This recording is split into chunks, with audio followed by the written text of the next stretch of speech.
And the first point I'd like to make as somebody who's worked across multiple platforms in a career, including newspapers, as managing editor of the Sydney Morning Herald, is people talk about print, but print isn't print. Newspapers and magazines are not the same thing. We don't rely on commodity news or depend on the classified rivers of gold, which have now been comprehensively diverted. This is a slide from the American Magazine Conference held in New York just a couple of days before Delhi. What you're looking at there is the US newspaper industry over the last decade. The Tiffany blue bar is newspaper revenue. The purple bar is Google.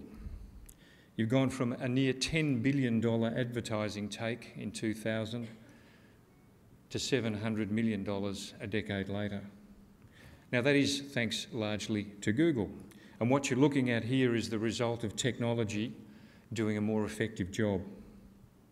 The timeline for the demise of ink and paper newspapers, was discussed as part of the 9MSN Digital Summit just this week with Jeffrey Cole in town. But once again, my friends at Axel Springer have summed it up pretty well. The future for 24/7, 7-second delay on the gags. The future for 24/7 commodity news. You know what? It probably isn't black marks on white paper delivered once a day by trucks to a retailer. So where does that leave magazines? This is the money slide. Put your seatbelts on. Single copy sales of magazines around the world are under challenge. Those three bars there represent the US, the UK and France, single copy. Now I must point out and underscore with great vigour that subscription is doing a whole heap better, particularly in the US, which is a market that's 85% dependent on subscription. Either way, you wouldn't want those graphs on your CV.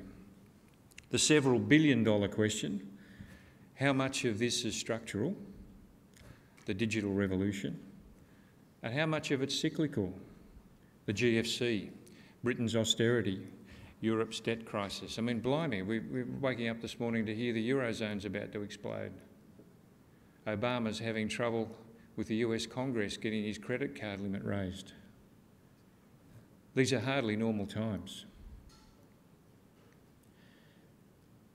And what about our own crisis of confidence here in Australia? For never forget, we are a retail product. Now this is interesting because I looked at these graphs and they are from Lagardère, one of the world's biggest magazine distributors. And I went back and said, well, what is the single copy story in Australia? And of course, with our audit bureau, we run a blended sales number of subs. That's my best guess of where we are. And you can take two views on that. You can say, well done. Or you can say, what's about to happen next? Are we behind the curve? I'm an optimist. I think Australia's in fundamentally a much better position than those other countries. We have a much better retail channel, a much better supply base. And there's no doubt, though, that Australians buy more magazines when they feel wealthy and confident. They buy more of everything when they're feeling wealthy and confident.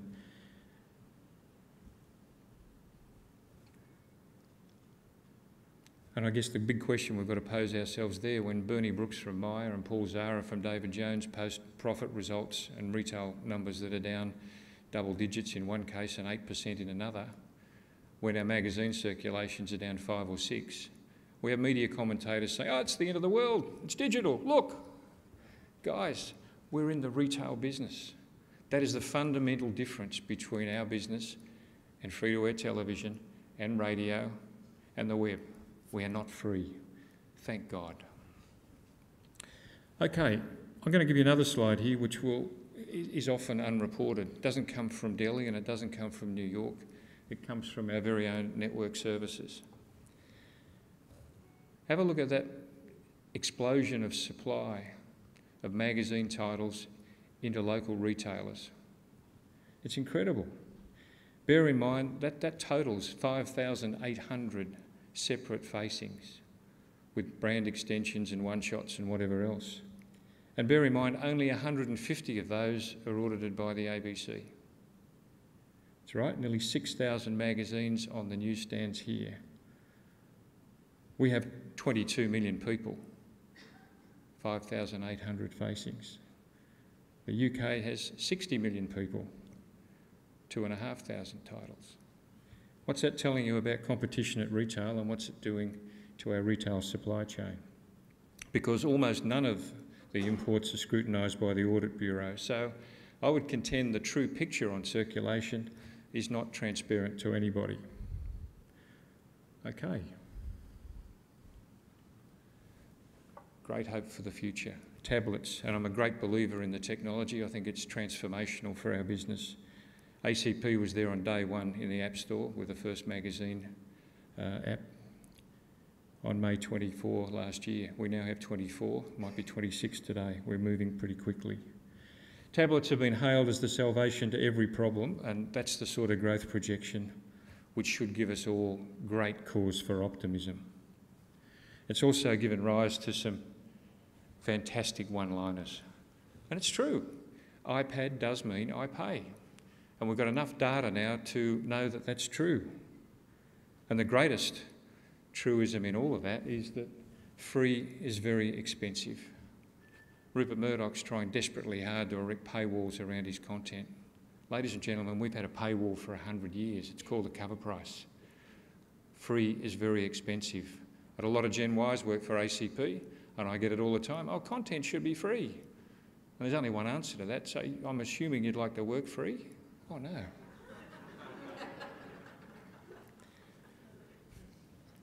Mobiles. What a great opportunity they are for us, smartphones. That's the growth projection in terms of web browsing, desktop v mobile. That's going to cross over very shortly as smartphone penetration ramps up around the world. And Scott Galloway, who is the clinical professor of marketing from New York University's Stern Business School, and I still don't know what a clinical professor of marketing does. Maybe he wears a lab coat, but he's got all the good stats, and this one floored me. 22% of Americans under 40, at least those with jobs, check their Facebook status on their smartphones before they get out of bed. There's a bit of material there to work with, but I'll leave it alone. It's all pretty exciting stuff, but so far, it's been very much, for this industry, a case of swapping analogue dollars for digital cents, given the very heavy initial investments, which haven't yet been matched by an avalanche of revenue. For now, though, this is the key message from the world's publishers. And we went round the table in Delhi, there were 40 countries represented, and it's pretty much the same pattern everywhere, except for German custom publishers who are having a wonderful time. I won't tell you what the Greek delegate said. I think he just sobbed. The guy from Spain banged his head. And I guess that supports my argument that, you know, digital's a definite factor here, but there is so much happening in terms of the world economy that we cannot afford to ignore it. That's the consensus from Delhi, and that's from a company called Innovations, who include several visiting fellows from Oxford University. Doesn't mean they have the right answer. As I said, beware of people on podiums. But I agree with that. I think it's an absolute no-brainer. Now, most publishers have paid little attention to social media, but the clever operators are playing catch-up pretty quickly. Here's why. Sir Martin Sorrell, we all know who he is. It's one of the great quotes of all time.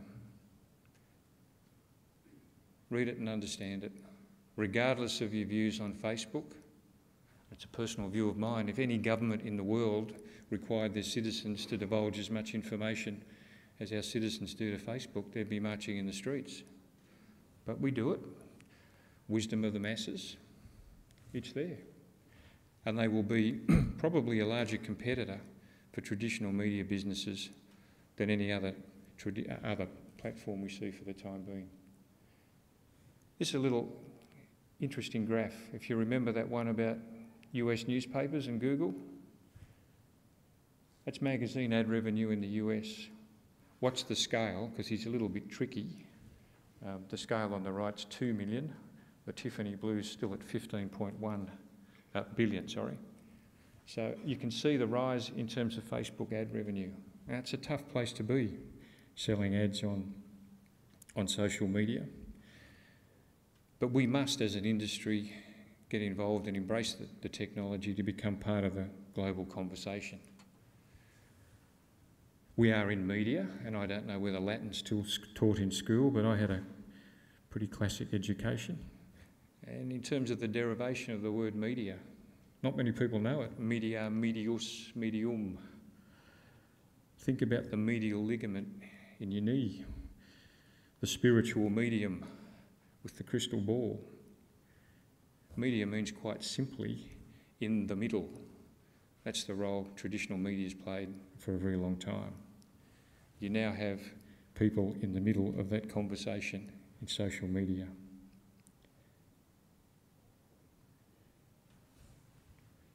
And this is what the effect commercially. What we see here, this is reasonably recent data in terms of US magazines. Flat in terms of ad revenue. Growth. It's very interesting, some of the strategies. Burberry is a case study that I think we should all look at. Burberry invested a lot of its marketing money in Facebook 2 or 3 years ago, and it's clearly working for them. They just posted a record profit 2 weeks ago. Steve Jobs, however, the ultimate futurist and new media guru, was pretty traditional in his approach to marketing his products. And I think that's pretty interesting for all of us in terms of a measure of effectiveness. Because in this country, magazine cover price is a $1 billion plus market, billion with a B, with a further $650 million in advertising revenues. Impressive though those numbers are, they were all 5 or 6% better 3 years ago before the GFC. Technology and the rise of econometrics has commoditised media space all over the world. Unless audience data can be measured and weighed instantly to prove it works, then the belief from the econometricians is that it mustn't work at all. Now, we know better, but we need to adapt, like the outdoor industry, with new measures of effectiveness. Magazine engagement is our strength. It's common sense. That cover price paywall. Readers aren't going to pay the average $7 cover price for an Australian consumer magazine and then ignore it when they get it home. Our products have a shelf life of a week or a month, with a half-life of many weeks or months beyond that, particularly if you visit my doctor's surgery. Should we be measured the same way as a 30-second spot, a blinking banner or tomorrow's bin liner? Nobody's going to do it for us. This industry's got to come up with a metric which measures, to satisfy the econometricians, what we're doing. So, no secret there that media consumption is fragmenting with proliferation and alternative delivery systems. I thought that was cute. It's absolutely true. That's from Bauer in the UK. 9 hours of consumption in a 7-hour time frame is the best stat I've seen on UK media numbers. Consumers are truly spoiled for choice and spoiled for tech.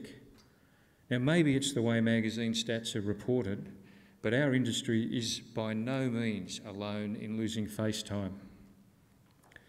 This one you're going to have to concentrate on. Magazines are down from 1.9 hours a week in 2004 to 1.5 hours in 2011. But you're not hearing the next bit. Radio hours down from 16.2 to 13. Primetime TV, major networks down from 22.2 to 20.6.